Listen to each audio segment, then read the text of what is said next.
I am in such a state after watching that I might be stateless. Oh, that's terrible. Hi and welcome to the Ruby Tuesday. My name is Ruben. And I'm Kay. And today we are reviewing an Australian Netflix original limited series. Stateless. Inspired by true events, a woman escaping a cult, a refugee fleeing with his family, a father trapped in a dead-end job, and a bureaucrat on the verge of a national scandal find their lives intertwined in an immigration detention centre. There are 6 episodes, they're about 50 minutes long, and the first thing I should say, if you are easily moved by injustice, you may need to take this series a little bit at a time. We did. Yeah. I think it's fair to say that this affected us quite a lot. Yeah. There's been a few limited series like this where Netflix take topics that are very hard to watch because of the injustices portrayed within. This is also not based on a true story. It's inspired by real world events. Yeah. There are certain characters in here that they've taken directly into that story, so that it's a lot of it is true.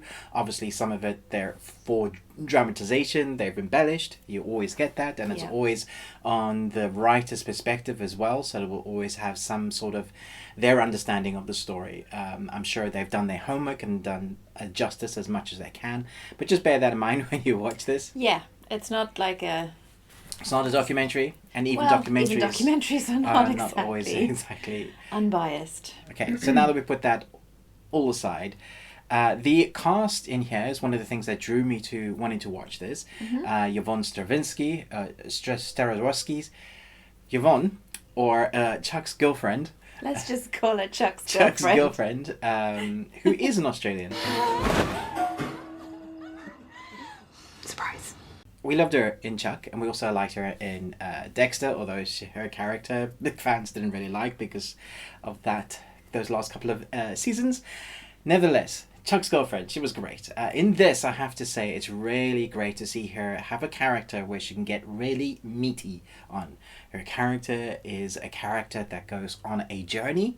Yeah. That isn't a fun journey. No. And I would say that the 4 main characters that this story concentrates on, all at this detention camp, is quite a harrowing one.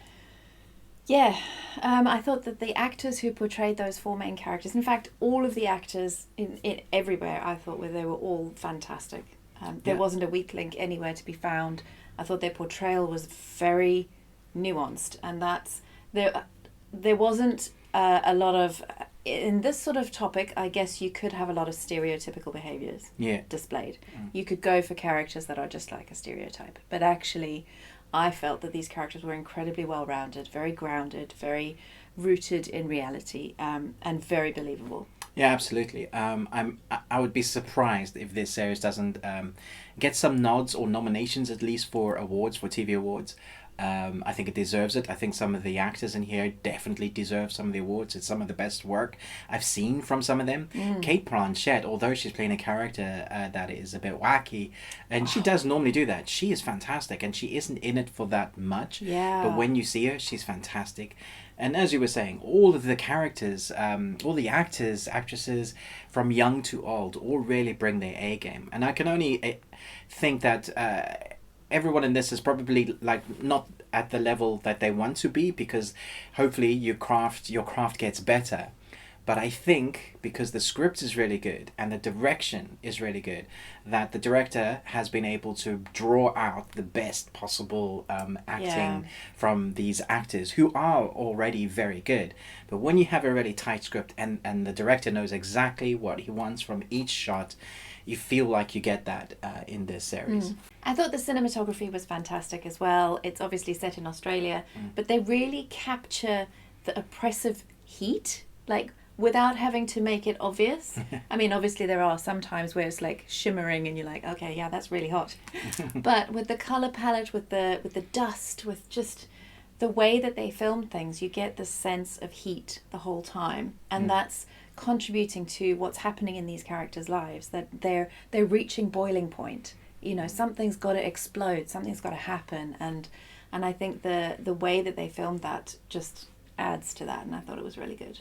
Emotionally, I think if, like I was talking about Injustice, if you are very affected by these themes, I might even suggest avoiding it if you are easily affected and it stays with you for a long time. Yeah. On the other hand, it's a story that needs to be told and needs to be watched. And Yes. if it affects you, maybe go and search out some groups where you can be of use, where you can help. I would like to do that just after watching this, because the stats at the end that these programs often have are so horrific that you kind of want to go, wow, how is this still so much of a bad thing? Yeah. There are human rights, and then there are human beings, and we need to treat each other in such a way. And not all men and women are equal, apparently. Still, this is a perfect series for now. Yeah, I think so. It's good timing. Hopefully something like this will also catch wind in social media, and people will talk about it more, and it'll bring to light what actually goes on. It's not just Australian detention camps. Gosh. I've seen some documentaries here on the UK stuff, which is horrific. Horrible. I wouldn't want to be in their shoes at all. I wouldn't want to spend one day in those detention camps.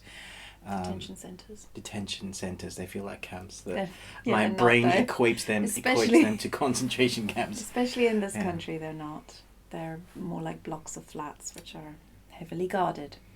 Yeah, like prisons. Yeah, just like prisons. Yeah.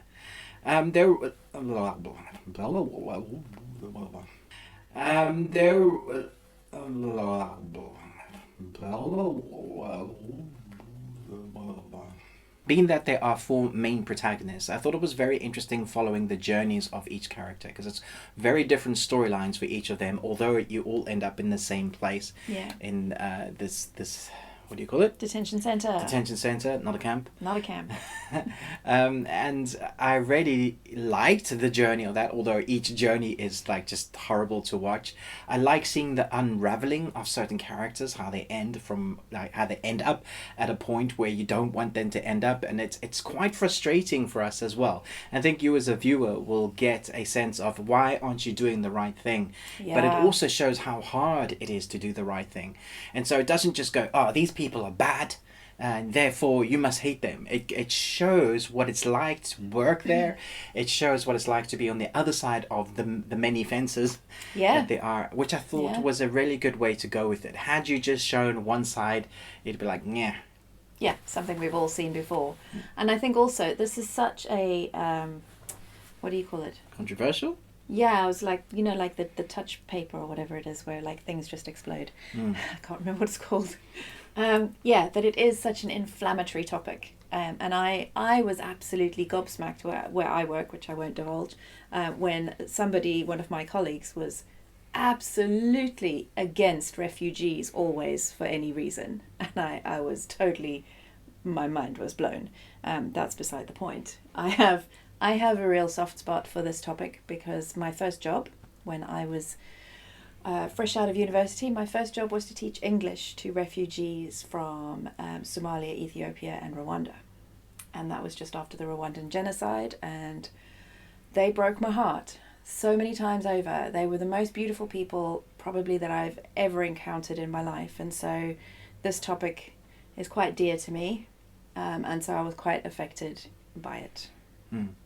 I will say that it's a very well put together show. Yeah. It is entertaining in its drama, if that makes sense. But like I said, and this is the third time I'm saying, it's a topic that if you're affected easily, you're gonna be affected by this. Yeah. There isn't that much horrific visualization, but it's just the constant. It's the consistency of the stuff that they have to go through day in and day out, and it just builds and it builds and it builds, and eventually you're like, I don't know how much more of this I can take, man, seriously. If you're a human and you have a heart, you're gonna feel something, I would say. But still very good. Very good. Yeah tells it tells the story it needs to. It does. It's powerful. So I'm gonna give it an A. Yeah, I agree. I concur. Awesome. Let us know in the comments below which is your favorite series that has a theme and a story like this, a story that it needs to tell, like a real world element. I thought this was particularly good, but there are a few on Netflix that are very good. Let us know in the comments below. When you see this, let us know who you thought's performances was the best. I did like Chuck's girlfriend, but there were others that I thought were just fantastic. Even the young ones I thought were very good. Very good. Yeah. Thanks so much for watching this review. But remember, until next time, live long and Tuesday. I said remember. You did, but you said it backwards. I said it backwards? Yeah. Did I go? No, you normally say blah blah blah blah blah. But remember, live long and Tuesday.